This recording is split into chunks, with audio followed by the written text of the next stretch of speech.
This is Bani Gala, built on Islamabad's prime property and set on an impressive landscape. This is Prime Minister Imran Khan's house.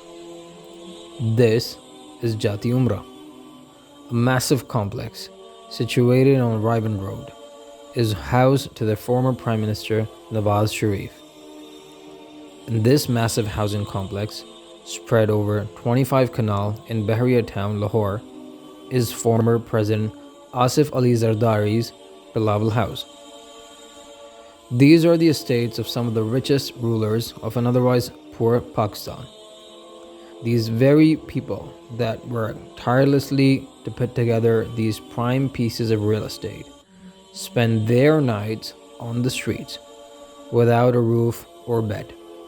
These very people who give up their day and night so that the powerful have a roof over their head actually spend the remainder of their lives worrying about putting food on the table for their kids and getting electricity and gas supply to survive.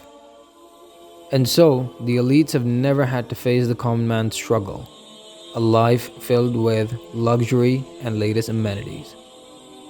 And let's have a look at the powerful states and their not so well-off rulers.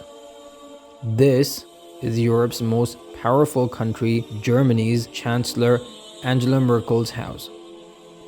She resides in two-bedroom apartment situated on the 4th floor of the building. Dr. Angela Merkel has a PhD in quantum chemistry, while her husband, Joachim Sawyer, also has a PhD in chemistry and has taught at the Humboldt University of Berlin.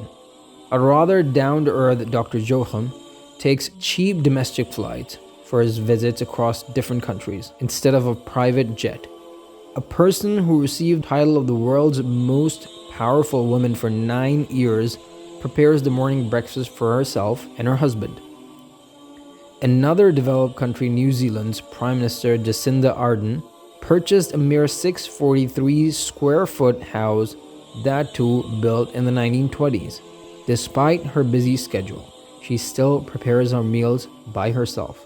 And while we're at it, let's also take a look at the house of Uruguay's former president Jose Mujica, who stayed in this house during his entire tenure as president of Uruguay, while driving around in his Volkswagen. A man who spent much of his public life among his people was jailed for 14 years during his lifetime. He passed through these trials to reach the pinnacle of power while never daring to alter his lifestyle. Donating about 90% of his monthly salary to charity led him to being labeled the world's poorest president.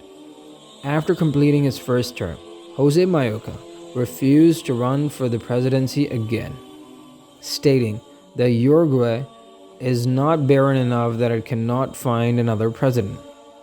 Today, he serves his people as a member of the Senate.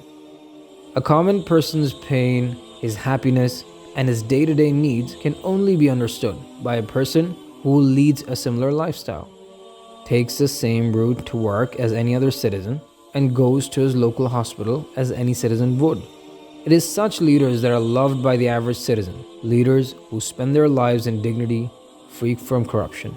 Famed poet Allama Iqbal wished for such leaders in his poetry. Pakistan is not empty of such leaders as Jose Mujica. Interim Prime Minister Malik Miraj Khalid used to reside in a humble 3-bedroom flat and would go to work carrying files in his very own hands. He would travel without protocol and would be highly accessible to the general public. KPK's former finance minister and senator of 5 years, Siraj ul-Haq, leads a similarly humble life. Take a look at his house as well. Though his life is not as luxurious as the elites of Pakistan, he is the leader of one of the oldest and most organized social, religious, and political parties of Pakistan, Jamaat-e-Islami. This is the kind of corruption-free leadership that can take Pakistan to new heights.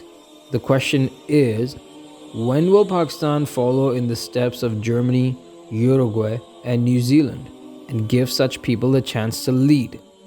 People whose past and present is free from the stains of corruption. The decision is for the people of Pakistan to make.